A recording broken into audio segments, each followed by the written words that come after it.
everybody? Terrence Pop here with another episode from the Lair. All right, I got some good news for you, gentlemen. We're working on the t-shirt thing. If you go to redonkulous.com, there's a survey in there, and I believe there's a text box in there for input onto future, t-shirts or any ideas, or if you approve or disapprove. And that'll help us out a lot to get a feel for what you guys are looking for out there. Okay, today I'm going to talk about selection, Special Forces selection. Where I left off, we did the first week, which was the individual, week where you did all the individual tasks and obstacle courses and so forth. And the second week, you go into the land nav phase. Now, I don't know how they do it now. But back then, I believe it was 5 or 6 days long, and they told you that it was you were training up for the big land nav test at the end, which was the basically you're doing the STAR course at Fort Bragg, which is pretty goddamn tough. I don't know if they were trying to take some of the pressure off of it or not, but a lot of people, I guess, they thought that it actually just was, train up, and if it was okay to, miss a couple points here and there. And they couldn't have been more wrong, because a lot of guys got nixed in this phase. They would have all day to go do their points, and they would come back with maybe 60% of them, and it's not like they went to the wrong points. They just did 60% effort, and a lot of those guys just were told to get on the vehicle and get their shit, and that was it. We never saw them again. And while we're out there, we're living in hooches, and they basically said, hey, you can set up your hooch, but everything you bring out to land nav, you have to take it with you, because you got to carry it in and carry it out, because we're going to search your area, and if you leave shit behind, we're going to take it. So, I like to eat. I went to Ranger School. I hated fucking starving. So, I remember I had an E-tool on my rucksack. It was the rucksack I carried in the Ranger Battalion. And a lot of people gave me a lot of shit because like, oh, you don't need the E-tool. It's just useless item. It's just extra weight you don't need. Well, your rucksack has to weigh, I believe it was 45 pounds dry. So when you add your food and your water and everything on that, it gets pretty goddamn heavy. So, I don't like starving. They gave us all our food up front in MREs. So, I remember stripping all my MREs down. I opened them all up. I took everything out of the box. I stuffed the main meals and everything into like 2 or 3 MRE bags. And to avoid carrying all that extra weight, I would take just enough food that I would need for that day. And then in the morning before the sun came up and people could see what I was doing, I would dig a hole and I would bury my fucking food. All right, people would think I was maybe taking a shit or something. I don't know. But when I went out, I went out, my rucksack weighed 48 pounds dry. I always gave myself an extra 2 pounds just to make sure. And then I would put on my 2 quarts of water and carry my other 2 canteens, 1 quarts on me. They didn't have any of those Camelbacks or any other shit back then. It was, you just drank out of canteens and shit. And then I would always have water purification tablets because, if you ran out of water because it was fucking hot, and you weren't near a water point, you could go down and get water. I'm not saying it tasted the best because, it just tasted like shit. But back then, I drank all kinds of shitty ass water that tasted like, water purification tablets that, I know was filled with all kinds of nasty McNasties and what have you. But when you're thirsty, especially when you get that fucking thirsty, it no longer fucking matters. So, if somebody would have caught on to that and dug my food up, I would have been pretty much fucked. But again, we had the thing where, you'd have 10 guys in an area come back from doing land nav, rack out for their 4 hours of sleep, and in the morning there'd only be like 3 guys left. I mean, that was the attrition rate. I mean, every day was insane.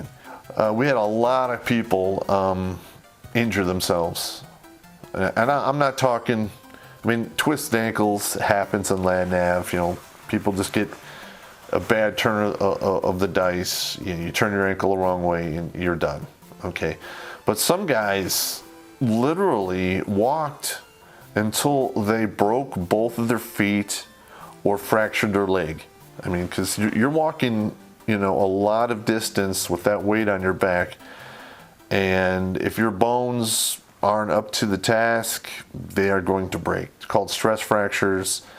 And I saw guys like literally go, wind up with Mickey Mouse feet because they broke both their feet.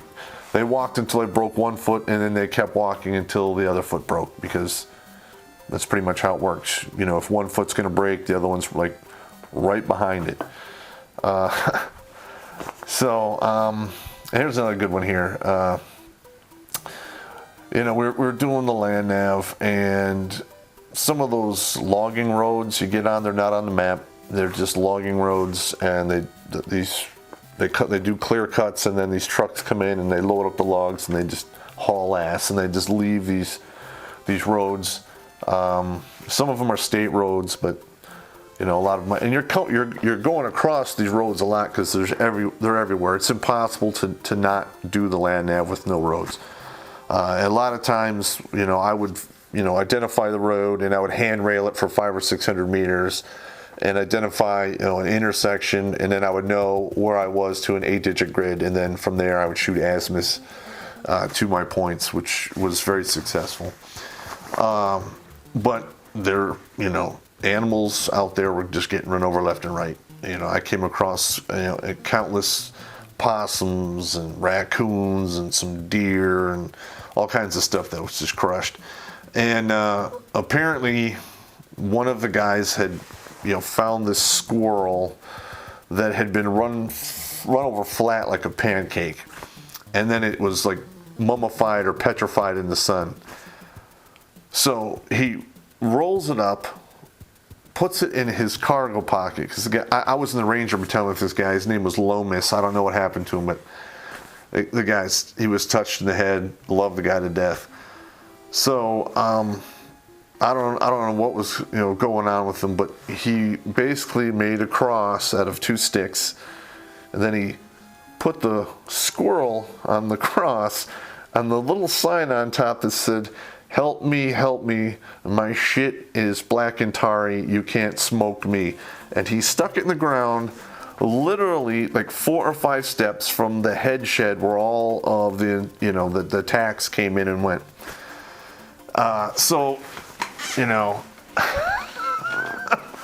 They come pouring out, and they demand us all out on the road, and they have this big formation, and they're yelling at us, and they're like, most people want to come to selection and they just want to keep a low profile and just get through it.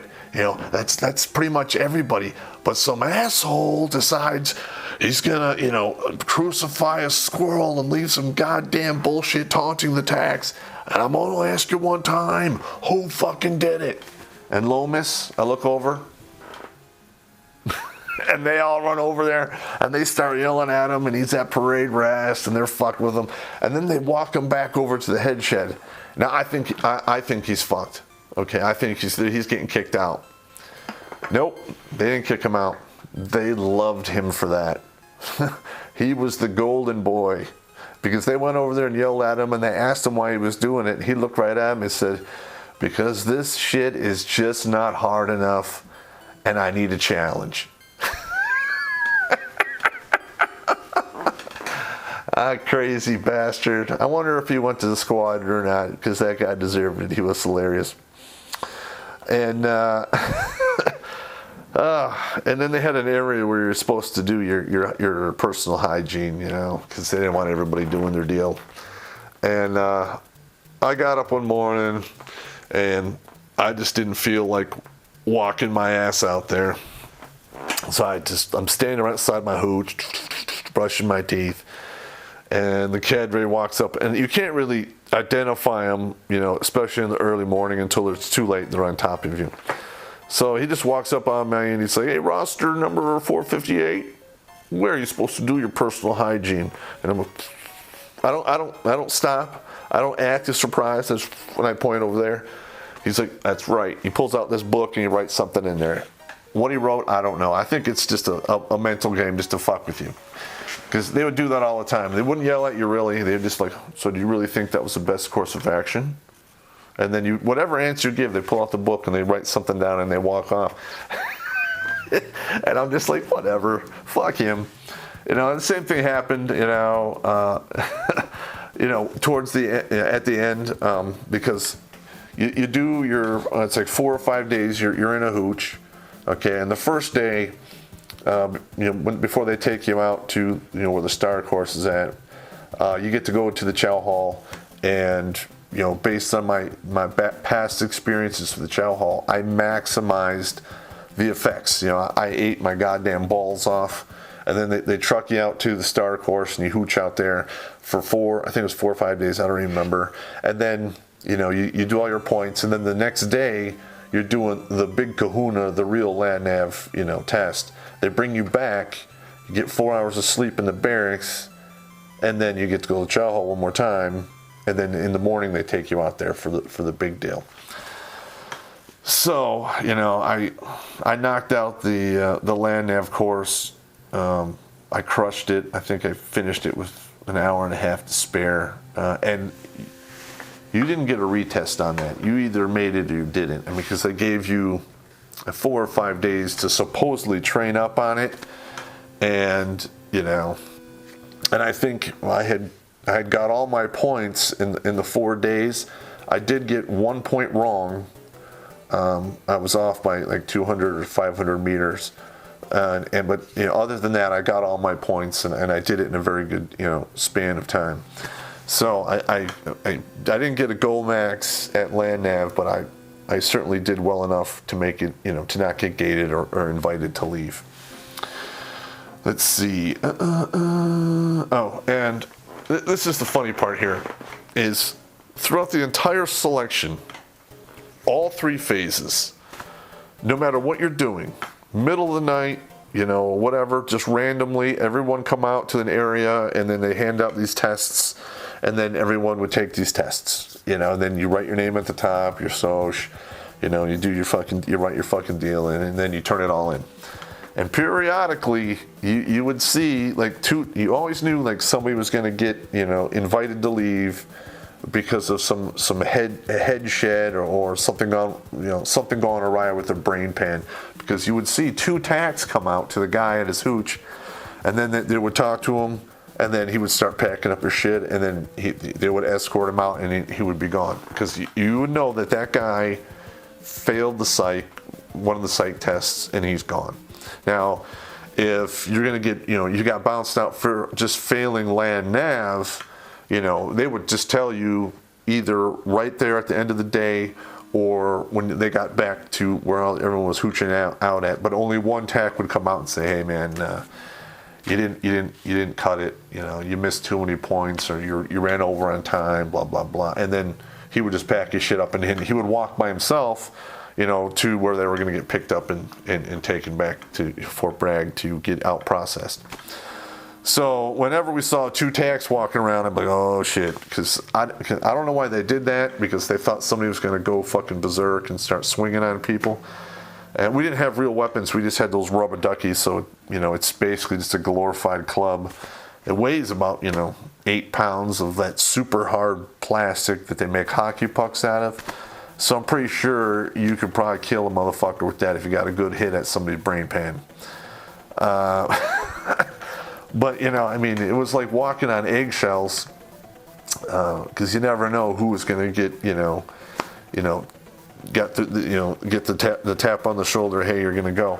And because I got that 1 point wrong, and I remember they told me, hey, you got 1 of your points wrong, and I went back to the area we were all hooched out at, and I was paranoid the rest of that fucking night. And I really thought I was in for a you're invited to leave fucking party up until the next morning when I woke up. So, and that's another thing about the whole selection, is a lot of it is just a head game. You know, because I talked to guys who were cadre there years later, and, you know, a lot of times they would write shit in the book, and they would go in the tack shack, and then they would just fucking talk shit and laugh their asses off at the funny shit that we're seeing. And you know, and I remember I told one of those guys, I'm like, yeah, they caught me fucking pissing where I wasn't supposed to piss, and brushing my teeth where I wasn't brushing your teeth. And they're like, yeah, it happens all the time. They really don't give a shit about that. Now, if they catch you taking this shit and they provide a fucking shitter, then, you know, that might be a problem. But usually that's nothing. That's a speed bump. You go right over that, and that's it. And a lot of that stuff, they're writing shit in the book because they just want to fuck with your brain pan. Because a lot of these guys are just like, oh, they wrote something about me in that book. Oh, I'm not going to make it. And then they just can't seem to pull themselves out of that mental downward spiral that they're in. And then they just crash and burn. You know? It is what it is. Now, land nav, we lost a lot of people in the swim test. Land nav took a hell of a lot of people. I think just that 1 week in land nav took more people out of the game than any other phase, because I think we went into the team week with 250-ish people when we started with almost 600. So that whole week was just devastating for those people. And a lot of it could have been avoided if they were showed up in shape. They would have known how to do their land nav, had a good pace count. Basically, if they knew their basics in land navigation, they're not asking to do anything crazy. And it's just like anything else in the world. If you master the basics, you become a master at the task. You don't have to do Hollywood fucking bullshit.